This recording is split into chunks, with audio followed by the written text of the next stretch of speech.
Noble Eightfold Path. The Blessed One said, I will teach and analyze for you the Noble Eightfold Path. Listen and pay close attention. I will speak. As you say, Lord, the monks responded to him. The Blessed One said, Now what, monks, is the Noble Eightfold Path?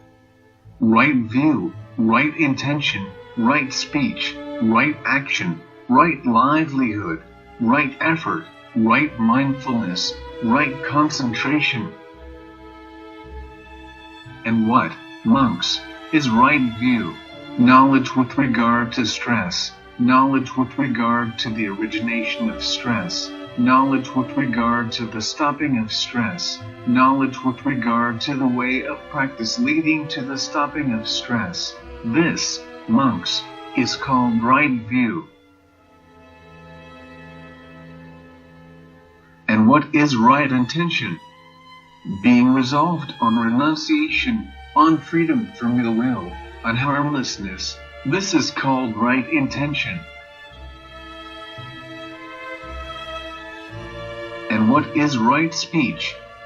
Abstaining from lying, abstaining from divisive speech, abstaining from abuse of speech, abstaining from idle chatter. This, monks, is called right speech. And what, monks, is right action?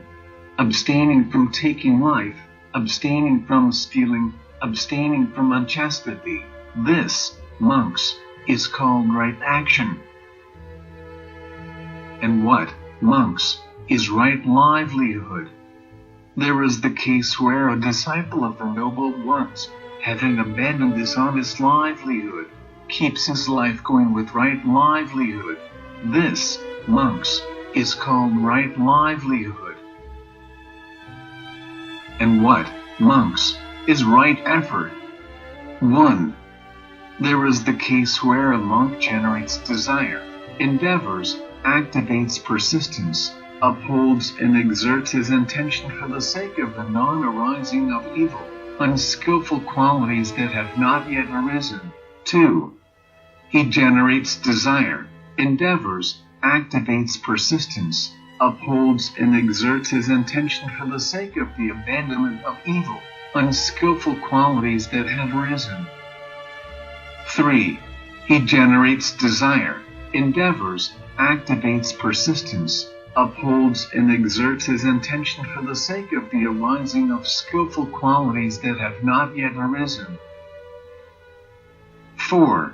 He generates desire, endeavors, activates persistence, upholds and exerts his intention for the maintenance, non-confusion, increase, plenitude, development, and culmination of skillful qualities that have arisen. This, monks, is called right effort. And what, monks, is right mindfulness? 1. There is the case where a monk remains focused on the body and of itself, ardent, aware, and mindful, putting away greed and distress with reference to the world. 2. He remains focused on feelings in and of themselves, ardent, aware, and mindful, putting away greed and distress with reference to the world. 3. He remains focused on the mind and end of itself, ardent, aware, and mindful, putting away greed and distress with reference to the world. 4. He remains focused on mental qualities in and of themselves, ardent, aware, and mindful, putting away greed and distress with reference to the world. This, monks, is called right mindfulness.